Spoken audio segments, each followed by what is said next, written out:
Welcome to another episode of Smart Contact, produced by Web3 Harbour and powered by our partners, Invest Hong Kong and Circle, our 2024 lead sponsor. I'm Gary Liu, co-founder and CEO of Terminal 3 and chair of Web3 Harbour, and I'm your host today.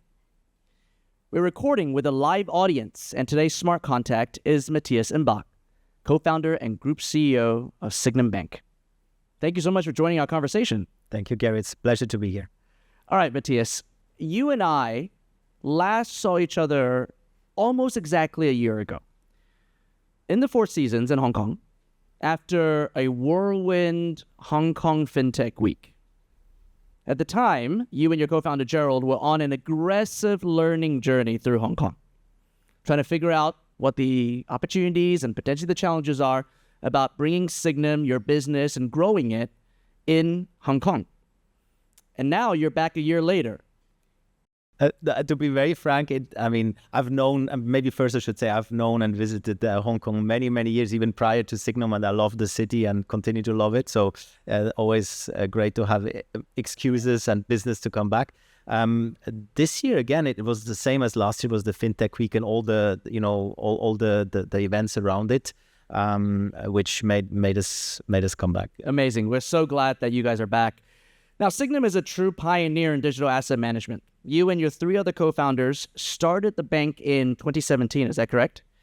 And this is pre, and you were early 2017. This is pre-ICO summer and a Web3 generation before NFT summer, DeFi summer. The world back then, it's only 7 years ago, but in the Web3 world, that is multiple generations, back then looked very different.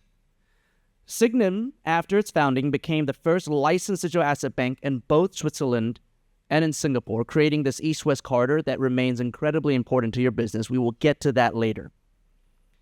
But I want to ask you first, what was the animating force behind the founding of Sygnum? What was the problem that you and your co-founders were trying to solve for? Yeah, it goes back to our personal stories before that, and I can't go too deep, but maybe a little bit because I think it's important. So in case of one of my co-founders who's not here today, Luca Müller, he is a lawyer. He had his own, or continues to have his own law firm. He was the gentleman who came up with the idea to launch Ethereum and then later other protocols in a foundation structure in Switzerland, and hence was at the very formational period of the crypto valley as we know it today in Zug and surrounding areas. Manu, the other co-founder, was more the techie, banking and tech know-how, which has been dabbling with Bitcoin before. Gerald coming from an institutional investment management standpoint and private markets access standpoint, and in my case it was actually driven by my brother initially in 2012 when he started mining Bitcoin. Wow. So he's not working anymore. That's pretty much what you're saying. He's working, but just on stuff that he enjoys. Yes. And then when Ethereum came up, I went on a quite libertarian journey, also quite anti-banking. I think it's relevant in the context of Are those two things allowed in Switzerland? To be libertarian and anti-banking? Well, I thought so, but then I realized it's a bit challenging. I tried to close my bank accounts actually and live without the bank account. Didn't really work. And given that I had never worked in a bank, I was then together with my co-founders ultimately naive enough to have the vision to build a crypto bank, a digital asset bank. And why did we do it? Because we've all had these pasts and been investing in many ICOs and that libertarian thought of democratizing access to capital, etc. But what became clear was that, and the idea, by the way, was not early 17, it was towards the end of 17 during the FinTech Festival. So we knew the concept of ICOs and what it does.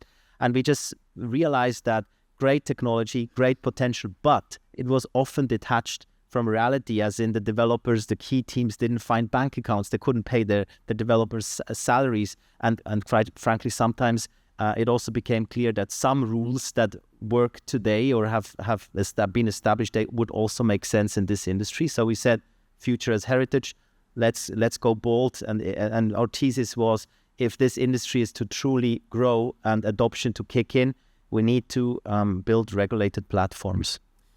All right, there's so many things, even just from that Genesis story, that we want to dig into, but let's start with Switzerland. Let's start with where Sygnum started. Besides the fact that you guys were already there, the reality was that that was the one place in the world in 2017 that had any kind of crypto policy or regulation. Now, obviously, it was nowhere near as mature as it is today, but there was something already. The context of which, for our audience, is that Bitcoin and crypto in Zurich and Zug go back to 2013. Is that when Bitcoin Swiss started? Yes, correct. So at that point was already 4 or 5 years. Again, that's already multiple generations in our world of crypto activity. And of course, then the foundation, your co-founder, creating this concept of launching crypto projects via foundation as a structure led to even Ethereum being started in Zug. And then from there on out, several other major blockchains that we still build on today that are so incredibly important to our industry being founded as foundations out of Switzerland, in the canton of Zug very specifically, and still having operations there today. Now, explain to us, so when you guys started at the end of 2017 for Sygnum, what was the regulatory environment like in Switzerland? I mean, it was not the case that the regulatory framework was fully built out. I think the key driver was that there was political support. We had in Switzerland, we have seven federal councils, and there was one federal council. He famously went on stage and said, "Switzerland wants to be a crypto nation." And this one statement, and repeated also behind closed doors, in often enough, has led to a conducive environment, and also gave the regulator the leeway and the guidance to work through a regulatory process such as the one with ourselves. We can proudly say that we are the world's first digital asset bank, but that led us working in 18 and 19 together with the regulators in many workshops where sometimes there would be 10 people during 8 hours, full day workshops, working through the challenges that come with setting up such a new a bank in such a new industry. How do you manage travel rules and compliance, KYC? How do you manage risk management when it comes to collateralized lending with Bitcoin as collateral, etc. So this was really the process. We then got licensed in August 2019, and even only in 2021, we then had also the legal, it's called the DLT law, which came into effect. So I would say when we started, it was really the political will to wanting to be active in this space on the back of what you've mentioned yourself. All this ecosystem that has evolved, the many foundations that have been set up, the talents that have moved to Switzerland. And maybe the last thing I would say is it feels very natural for the Swiss mind and mindset for this to happen there, because a blockchain is decentralized. In Switzerland, we have a direct democracy. We have the subsidiarity principle, federalism, the cantons, right? The 26 cantons, and we try to take decisions at the smallest unit possible and only delegate up when necessary. And so it kind of, I don't think it's a coincidence, right, that it led to political support and that it kind of gels well with our DNA as Swiss. Speaking of cantons, funny story, just a couple of months ago, I had the privilege of sitting down with a very, very senior corporate executive from Switzerland. They will remain unnamed in this podcast, but they were talking about Hong Kong to me and really espousing why they love to visit Hong Kong, why they believe that Hong Kong is an incredible place to build a business. And I said, hey, you're one of the very few Western executives who seemingly still has this view today because of everything that has happened in Hong Kong over the course of the last few years, and frankly, the narrative, the driving global narrative. And this Swiss executive looked at me and goes, oh, really? One country, two systems seems so easy because I live in one country, 26 systems. And that does not work for enterprise, at least from their point of view. All right. The other jurisdiction that you are licensed in, this east-west corridor that's been created by Sygnum Bank, is, of course, Singapore. Was it always natural that Sygnum was going to exist first in Switzerland and Singapore? Yes, very much so. And in fact, we are, as mentioned, 4 co-founders. 2 at the point of the establishment of the firm were actually living in Singapore, myself included. So I, at that point, was based in Singapore. I was managing a family office before that. And so we were operating out of Singapore. And so Gerald and I, we were based in Singapore, and Luca and Mano, the other 2, out of Switzerland. And so the core idea was really to build Sygnum in parallel with a dual headquarters approach, because we felt both the regulatory frameworks, or the openness, at least as I've outlined before, in these jurisdictions is there to build what we wanted to. But then also the credibility associated with the two, with Switzerland and Singapore, when it comes to financial market and financial market infrastructure, made it conducive. And of course, it helped that we had our professional backgrounds and networks there as well. So it was from the get-go very clear that we would also embark on establishing the business in parallel across the two. And, there's also a lot of intangible benefit from it, including talent, right? We were just from the beginning, when you only had the slides and nothing really beyond that, we were still already the cool international company, Switzerland and Singapore. So there were many people that also found that element key. The same applies to fundraising. So we have a good mix of European and Asian investors, due to, by the way, also many out of Hong Kong, I must say, by now. So that was very clear. That from the beginning. The two things you said that sound very familiar. Number one, having only slides and a cool idea, nothing else. That's still 90% of our industry, unfortunately. But the second thing is, where you started in Switzerland, you said it was political intent that then led to this private-public discourse that through fire, through debate, led to informed policies. And it really does feel like the process that Hong Kong has been going through over the course of the last couple of years. So there is for sure plenty for us here in Hong Kong to learn from your experience. Of the regulations that require those 8-hour-long sessions to debate, multiple of those, I'm sure, to get to some kind of conclusion, what was the biggest challenge? What was the hardest thing for the private sector and the public regulators as well as government officials to agree on?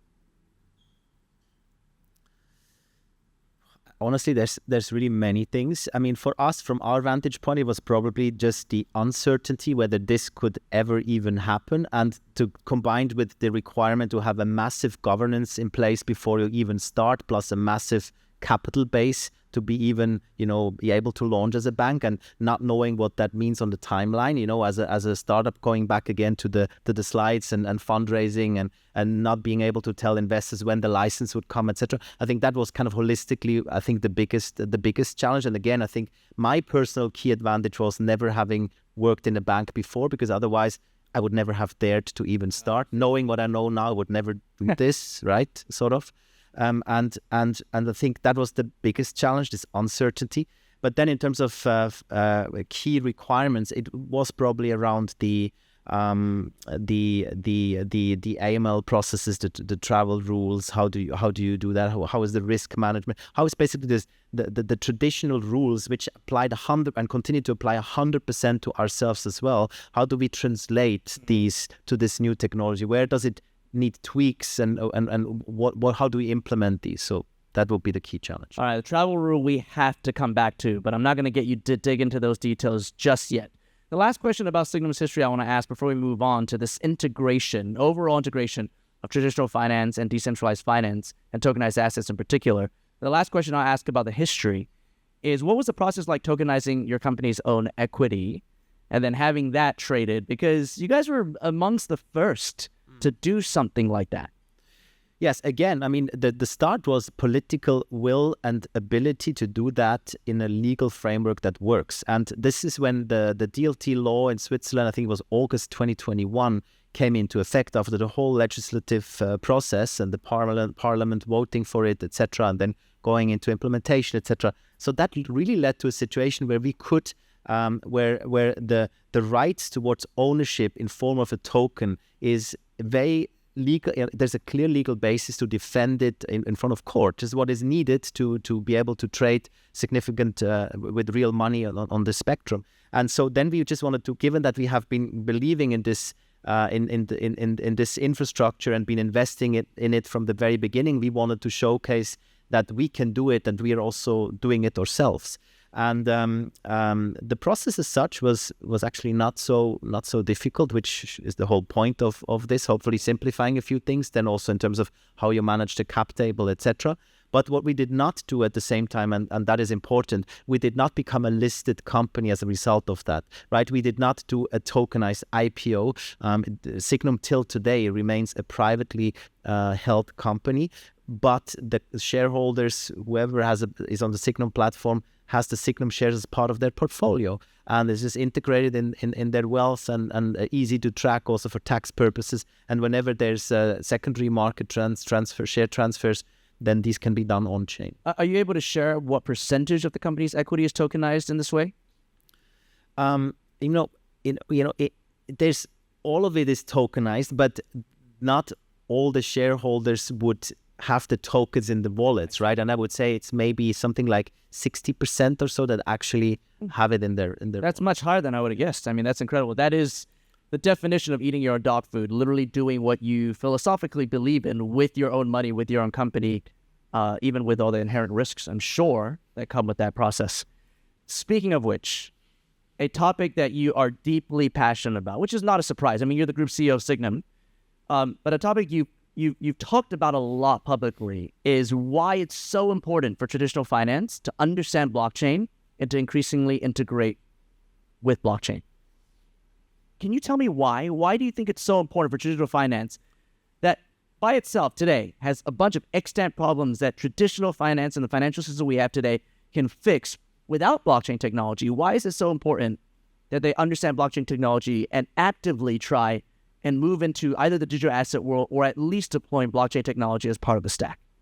Yeah, first I would probably say it's very much both ways. I mean, so I also tell my colleagues from the Web3 industry it's equally important for them to think about how TradFi and traditional finance works and to learn from that. So I think this learning goes very much both ways. And sometimes I feel the Web3 crowd has still some trouble doing that, but I think it would benefit them down the line if they did. But to your question, it goes back to just my core belief that this technology will alter the way we transfer what we own, the way we transfer data, the way we also in the future how artificial intelligence will also need a means to transfer value.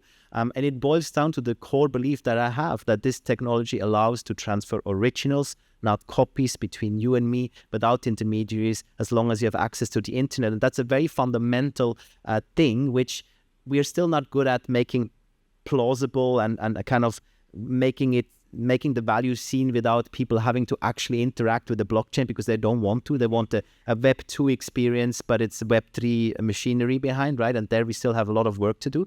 But it's a very fundamental thing that will change. It will change how financial market infrastructure is set up. It will change how we settle, how we transfer money across border, etc. And what traditional finance companies have an issue with often is that many have started to invest in it, but they tend to, particularly also traditional exchanges that I know some, particularly in Switzerland as well, they've invested hundreds of millions in such infrastructure, but they need to be careful that they're not applying the traditional mindset in terms of how a process should be structured, how a settlement flow should look like, which parties have to be involved in such a process, and then try to put that on a blockchain, right? For example, the very definition of a CSD, a central security depository, and a blockchain public permissionless process, it just doesn't fit. It doesn't work. It makes no sense. So it's important that they start engaging but not be blind and blindly following what they've done the last 30 years. And then obviously I believe, and we see this with our bank-to-bank partners, we have now more than 20 banks in Switzerland and Europe integrated with our platform. The moment they did it, particularly private banks, suddenly the next generation joins the family heads in their banks or relationship managers meetings. And this is not just me doing marketing, it's a fact. I've been part of these meetings. Suddenly the son, the daughter, the next generation, they come because, hey, now my bank is also offering Bitcoin. And with some banks, we've even done things like NFT education sessions, right? A little course about Bitcoin. And at the end, you got an NFT as a badge. And so kind of that's kind of it. It's just something they need to deal with. All right. You've actually brought up a very central tension of developing this technology within regulated space, specifically in regulated finance, which is the reason, the why this technology. And the cynics among us will tell you that the reason why there is growing interest in this technology within the traditional financial world with traditional capital is purely because it's alpha. It's a way to make multiples that traditional fiat or traditional investment products can no longer yield. That's the cynics. And therefore, technology and the way that governments and private enterprises are investing in technology is just as a money-making tool. Then there are the philosophers. And I would like to believe that the majority of people who are actually active in this space are philosophers. I can tell you that it's not true, but I would like to believe that. And the philosophy at the end of the day goes back to what you started with, which is your libertarian streak. Why does digital asset ownership really matter? What does open finance actually look like? How does it make the world better? If you and I and all the people in this room and everyone listening to this podcast can actually own our data, our digital assets, our identity, and then freely be able to transact with all of that. The philosophy in the financial tech side of digital assets is very easy to lose sight of. So I'm going to give you an opportunity here to get back, take your suit jacket off, get back to that libertarian Mathias, and tell us a little bit more, like, why does that matter? Why does the philosophy of self-sovereignty and this dream of true open finance matter to the world? How does it make the world better? Yeah, I really don't want to disappoint you, but I must also say, after now 7 years, building and managing this company in a very tightly regulated fashion, and all the regulators wherever we are, obviously being all over us, and rightly so. We want that exchange. It is increasingly difficult for me to be the fully libertarian self. So I probably have moved from being a libertarian to a liberal realist, maybe, right? And I believe that it doesn't bite each other. I think that core belief that direct access to what you own, to manage your data consciously, to not, to think about where you put your data, and that at the moment, most of us, we put our data into the hands of a few siren servers that's soaking up all the profits, and there's no network. Those who create the networks are not benefiting from it. So that core belief that those who generate the network effects, the users of a blockchain, are also rewarded with the token value appreciation, because typically the more activity on a platform, on a public permissionless platform, the more value it has in. Or if you help secure the network, you get rewards for it, you get a yield on it, on staking, etc. That is, I think it's a very that's the core of Web3, and it's a very beautiful thought that I dearly believe in, and want to do whatever I can to contribute that it actually happens. But it doesn't have to happen in this dogmatic way that everyone needs to have needs to self-custody the wallet, etc. Because guys, this will not happen. I would say more than 90% of the world population, they don't want to manage their own assets, as they don't want in traditional finance today. And quite frankly, many also cannot, because they're not interested in managing technology. So I think we need to not give up the Web3 thinking of creating a values layers on top of the internet of information, and having those benefits that create network effect, but at the same time be realistic that if we want to achieve this, we need to help them with the infrastructure that we know from Web 2 as well, namely that many people will also in the future have their assets with a bank. And that I believe in, and I think this is about 90% of the world population. Yeah, I mean, the irony of this world is that the pioneers or the enlightened folks in Web3 and digital assets are the ones who really believe in self-custody. But the people in the real world who believe in self-custody are the Luddites, are the ones who stuff cash into their mattresses and their pillows and actually only keep their assets at home.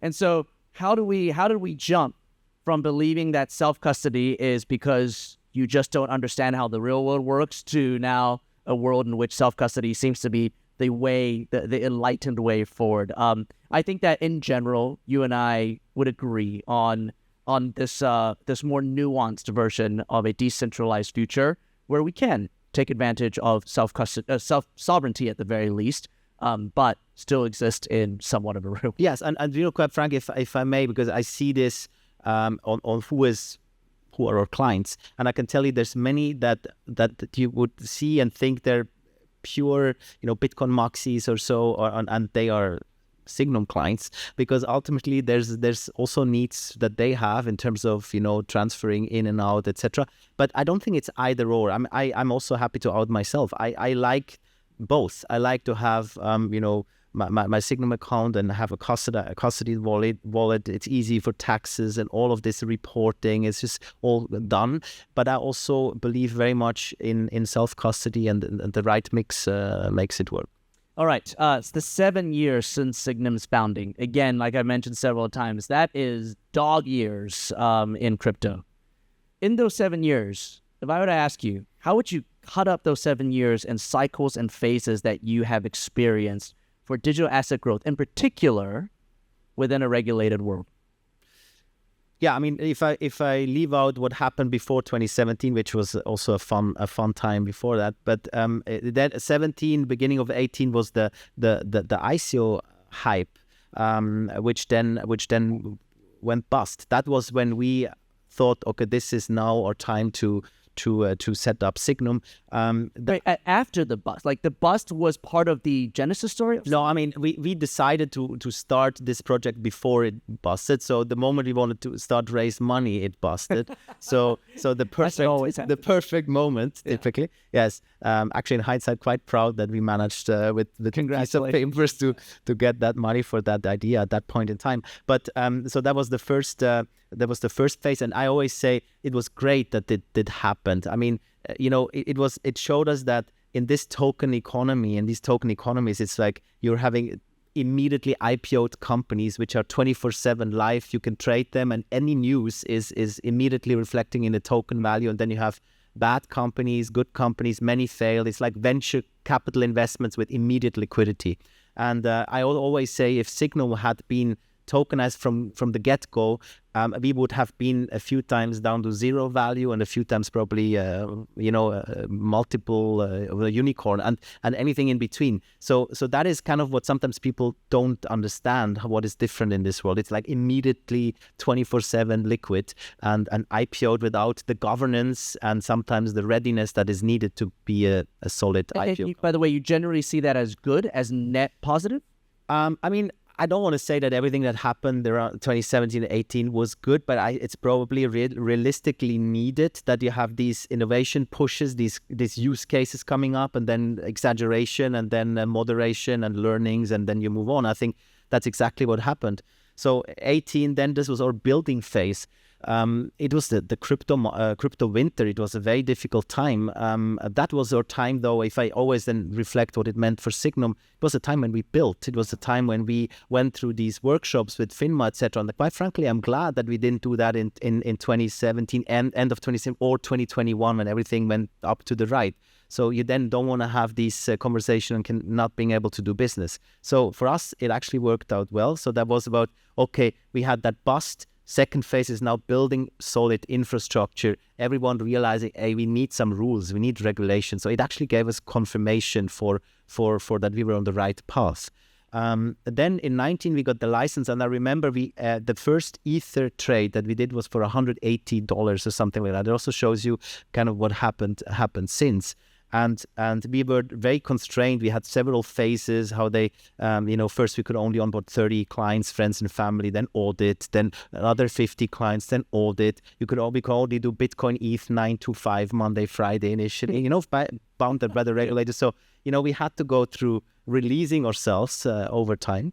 Then came the next, the DeFi summer. That's the phase 3, like the next wave of adoption, DeFi summer, then metaverse, NFT.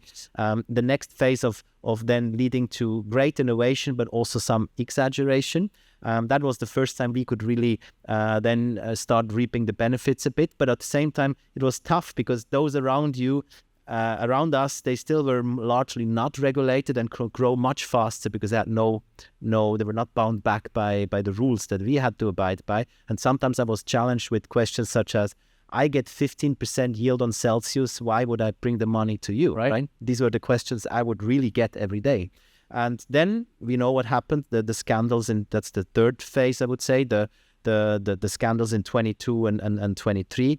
that was really when it hit everyone. Okay, counterparty risk management, regulatory frameworks are needed.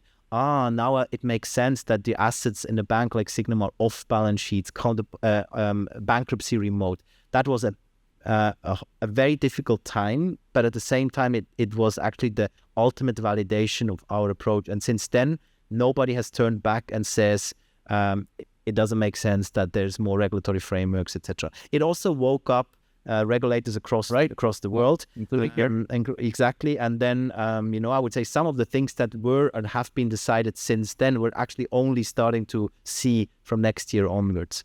So that was the 2022, 2023 scandals. And since then, I would say everyone has realized what needs to happen, but I would call it the period of regaining trust. And that regaining trust is not yet done. I think we all have still a lot of work to do because it destroyed a lot of trust, what happened there.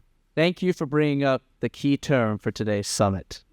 So let's shift to talking about that trust. And I want to start with the policy and regulatory side of this. A lot of advancement in policy and regulation, especially in Switzerland, since you guys first started. Thank you for the hard work that you guys clearly did with FINMA. It's benefited not only your markets, but the entire world. And I know that you guys have customers across the world, but it's benefited us here in Asia. We, of course, refer constantly to what FINMA says and how they're looking at the world to try and figure out or decipher and read the tea leaves about how other regulators around the world are going to perceive these things.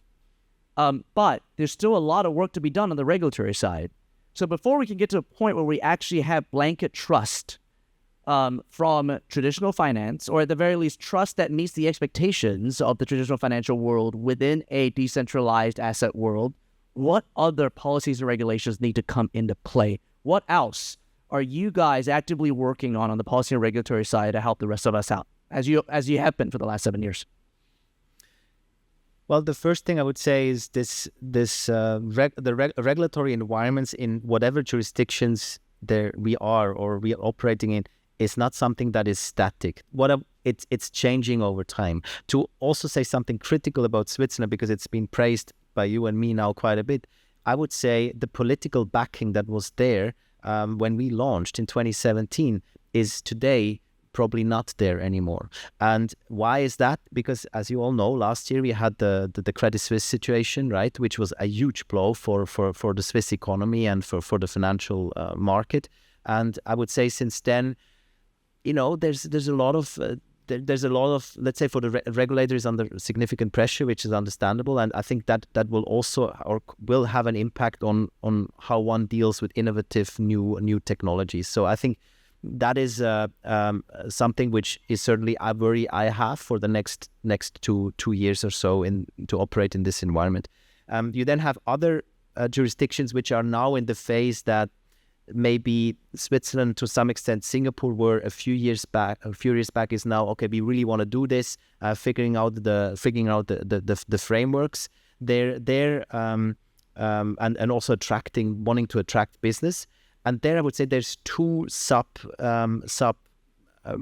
jurisdictions, two types. You have the types that are focusing a lot on marketing and maybe not so much on the actual implementation. And then you have those who really do it right. And I must say, and I'm not just saying this because I'm in Hong Kong now, I'm very sure now, also after having interacted with regulators and other policymakers here, Hong Kong is in the right camp. So it's embracing it, but also not going too fast. And I know we all want it to go fast. I also want it to go faster, but I think it's done in a mature way, so that it actually protects the what is there already, right? There's a lot to lose, and so I think we are in this phase. Then we have, if we talk about Europe, we have MiCAR coming up, which is a big deal, going live in January. The stablecoin part already went live.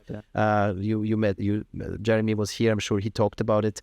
So that's a big deal. We're also getting ready for this, but I expect that it will be much more painful than people think, because the stuff that was put into law is something around, is dealing with the things that happened in crypto in 2020, right? And since 2020, a lot has happened. What's happening with staking, etc., etc., etc. So it will be a continuous process. Yeah, something that we talk about quite a bit in the community here in Hong Kong is that This asset class is so fundamentally different than all asset classes that came before it. Not because money has necessarily changed, but the way that this asset can be distributed, and more importantly, the way that this asset can be built on top of, right? The composability, the ability to create derivative products, and the magic of those derivative products. That is what makes this asset class so fundamentally different. On top of that, you have an expectation from the people that actually own and operate with this asset class that is completely different than the expectations of traditional finance, whether it be the anonymity necessary on chain because we haven't separated the identity layer from the transaction layer yet, whether that's coming, clearly the reason why we're here to have this conversation, or it's because there is just this desperate desire by the people in decentralized finance to remain anonymous, to remain borderless, to really be, I guess, global, or at the very least to be barrierless in their actions, right? This is the part that we find, whether it's traditional enterprise or our friends in government and the regulators and the lawmakers, don't understand. And so a lot of these regulations that are being put in place that are informed to some degree still treat the asset as an old school asset, just with slightly different rules, right? You guys must have gone through that debate and that argument in Switzerland and in other jurisdictions that you participated in. Has there ever been a compelling argument that you've made to make the other side understand this asset as a foundationally different thing? I think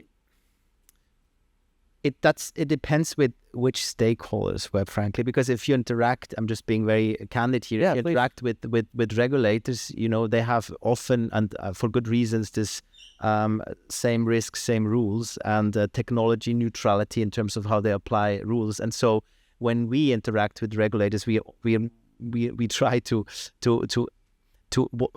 transform or translate what we do into how it corresponds to today. Because otherwise it's already such a alien thing for many to start with. If you then already make it sound like this is completely something which is completely different, so you're not moving forward. Having said that, I of course agree that sometimes these fundamental discussions come up, and one has always been and sometimes continues to be is private permission versus, we start with this, private permission versus public permissionless blockchains. And I've had wonderful conversations with regulators, but also, executives of banks, exchanges, etc. And I think I'm actually quite positive that even today, Benjamin will laugh, I heard the banks, and I heard public permissionless and HSBC in one sentence, which makes me excited. I'm excited, exactly. But that was a big discussion. How do you deal with public permissionless networks in a banking environment in a traditional sense? I think we're there. What is missing is how do you ensure anonymity, in the sense like privacy on chain, which is, by the way, those in DeFi. I'm also active in DeFi. The crowd tends to believe that it's anonymous, but then the moment you interact with your tax authority, which and it's about the public keys, etc., it's actually the most. Once it's linked to your identity, it's the most transparent technology that you can have. So that's in tax authorities, for example, they love it, or they will love it in the future when they go back 10 years and some people think, oh, who cares what I did in 2020 in DeFi summer? It won't be like that. I always tell my friends. But so we need to solve that. I know, for example, the Swiss National Bank has looked at how can we create a privacy on the blockchain. That is one key topic, and the other one is, of course, identity. And I think their technologies are there to do that. Zero knowledge proofs, and I hope that we move into a world where we can agree on that. This is only possible with public permissionless networks to solve these two elements as well. And I also we haven't solved that yet. It needs all of us to do that. Well, it certainly sounds like you guys are further along than many peers in the region. And there's one specific regulation that I want to ask you about because I don't know if you meant to make it sound like if you'd solve for travel rule, but this is amongst the the most frequently discussed headaches in the digital asset world anywhere, and especially in Asia, is compliance with travel. Okay.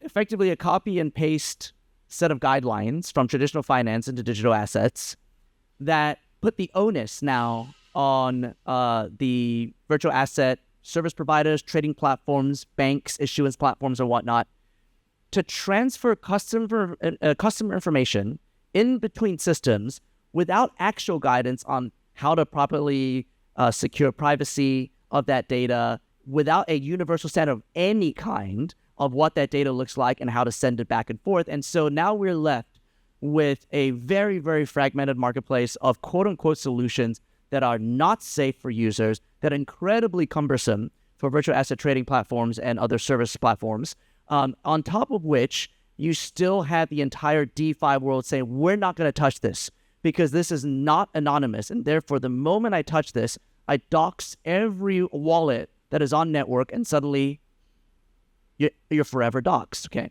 So have you actually, in Switzerland and with Sygnum Bank, solved travel rule? And if so, how?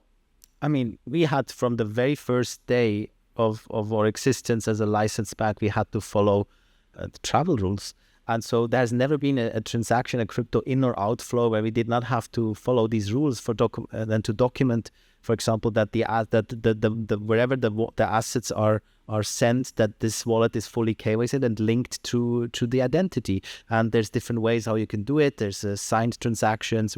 There's also with certain very stringent ways but it is cumbersome. You can do with screenshots, but you have to be with the person and the passport in front and stuff like that. It is painful. What we have done is we call it crypto AML tool, an AML tool which is an integrated workflow, and also workflow between the compliance and sales team and the client on fully digital, where these information can be in a as seamless as possible way streamlined and shared.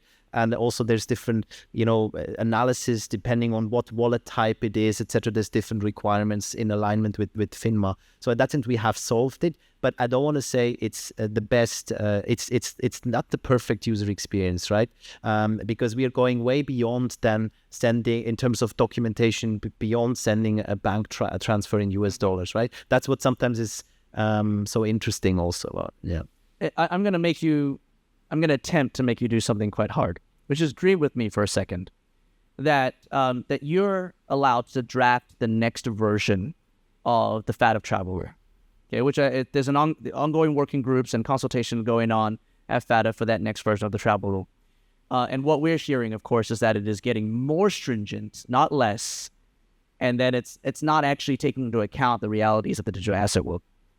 But let's say, dream for a second, that you get to draft it based on everything you know about digital assets and the pain points of your customers and the technology that has to be deployed today to comply by. Most importantly is that you understand the intent of the travel rule and the jurisdictional laws that come from that travel rule. But you know that there has to be new technologies to solve for that intent. Dream with me. What is that solution? What would you, as a drafter of the new travel rule, say, okay, this is what the travel rule should actually care about, and here's a technology that could solve for it? I don't think that, and there, I think this is not Web3 specific. The travel rule will be travel rule, and this will have to be implemented. So I could only say a standard that we all internationally agree, a technology standard, which is basically, let's call it from a data standpoint, a SWIFT equivalent, but on-chain, where this necessary data that is globally agreed by FATF, that everyone has to follow, that all the VAS, the VASPs can converge around a standard. And if that were to happen, it would not be that big of a deal, because what you could still not do is what you refer to with the DeFi crowd. This would still happen. I mean, because you cannot transact without giving away your identity, but that is also part of. I mean, this is just what it is, right? You cannot, otherwise you don't have access to traditional banking services or the fiat rails. And I think everyone agrees to this by now. But it is just a technical standard that is globally rolled out, because we are, for example, working on proof of concepts there's many in the market, right? We have, for example, a different one in Singapore we're integrating than in Switzerland. Right. And so I would hope we will agree on a standard. Even if it's the second best standard, the fact that we would have a standard would reduce the burden on us in the industry massively. But how to get there? We need people like you to travel around the world and convince everyone around the same standard. Well, hopefully there's less travel and more technology built. I think the traveling around the world doesn't help as much as spending time and thinking about the technology. And I do hope, by the way, that our two panels that will follow this podcast conversation may give you some new ideas. Now, the last topic I want to touch on is Hong Kong. Again, you're here now, a year later for Hong Kong FinTech Week. You've traveled this place extensively. What is the future of digital assets in Hong Kong that excites you the most, and why does Sygnum keep coming back? Yeah, I mean, we certainly we had this nice lunch before. I certainly agree with one statement. With the statement that you cannot ignore Hong Kong if you want to be in Web3, and that obviously also applies to us. So we certainly have plans to start a more meaningful presence in Hong Kong, which for us always means to go through a regulatory process. And I think in the last year, in interactions with and exchanges with the regulators and the local community, we are just about to go to that next step that I can say. We do, however, believe that we want to do it in not the largest leaps, rather in small steps, because our assessment is that when it comes to the regulatory framework, which are relevant for us as a digital asset bank, and maybe at some point in the future also to be able to offer banking services here, which is a long way to go from where we are today, that there needs to be maybe an iteration more on the regulatory clarity side here. Tell me more. And you're one of the most polished and well media trained executives I've met in this space, and just generally a polite human being. I'm going to somehow try and get you to not be either of those two things right now. But when you're saying that there's more evolution and work that can be done on the regulatory side here in the city, what are you talking about specifically? I mean, one, I start with something very positive, and I mean that genuinely, and then I'll be very clear what I think it would have to be, and that's my personal opinion. So on the positive side, I really am impressed by the openness of the government and the regulators to receive feedback and to engage with the community and to wanting to do that and sending the right signals. Honestly, not seen it many places, and I think that's for me already the baseline why I believe it will work out. In terms of what now needs to, what I believe the key pain points of the local companies, and the same applies to us, is it's just the rules that are currently in place when it comes to custody and trading are quite prohibitive when it comes to commercial viability. And so, for example, we have decided that we don't even want to start with custody and trading and building up a whole new infrastructure here, because we don't see the business case. Be very blunt. So what I think what it needs is, and I think we've heard it today, this is in the making. It needs that consideration. What would also be needed, in my view, is sometimes to just do it similarly than in traditional finance. For example, we have a growing B2B business today. We believe we could help many banks here to integrate with our B2B platform, to keep the customers, etc., fully under their control, but to leverage our technology. Today, we're not allowed, because the rules are as such that while our technology powers millions of customers of even state-controlled banks in Switzerland, here this technology cannot be used. In traditional finance, it's very normal that you have global partnerships, right? The current setup here doesn't allow it. It's a pity, because I think we could contribute, and also many others. It's just about Sygnum. So that would be the second. And then the third one is maybe, it's obviously you have HDMA and SFC, and I feel sometimes the alignment between who does what and, is in this area among the regulators itself is probably another thing where it could become even more clear going forward. I think those are very, very clear. I think that those have been echoed by others in the industry as well. So I appreciate you being honest on this podcast about those thoughts, especially because you know your business so well, you know how it's growing in other jurisdictions around the world. And I know that you have the intent to grow it here in Hong Kong. So that feedback I definitely appreciate. Last word before we let you go. When we're talking about trust, and you said that we've gone through this period of time where we've lost trust and we're in the process of regaining trust. what are the key steps that we should make as an industry? I'm not talking about government, the regulators. I'm not even talking about the consumer and retail market, but us, those of us that are insiders in the industry that are building the technology and really believe in that philosophy.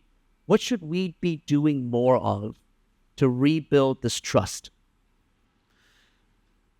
I think it starts with just the core value of being and staying humble, to always keep both feet on the ground. That's what I tell the team. The Sygnum team knows this. I mean, every week we have a coherence call. I just say we are in an industry which is so volatile. And when I say volatile, not just price action of Bitcoin, I mean just like new technologies, booms, busts, up and downs, to just have to show consistency in the value and the approach with which values we want to build this industry. And I think humility and thinking long term, wanting to have a real impact with and connect to what we do to the real world, moving the interactions with technology to make it accessible to the public, to make good stories, showcases why it does make sense, and educate.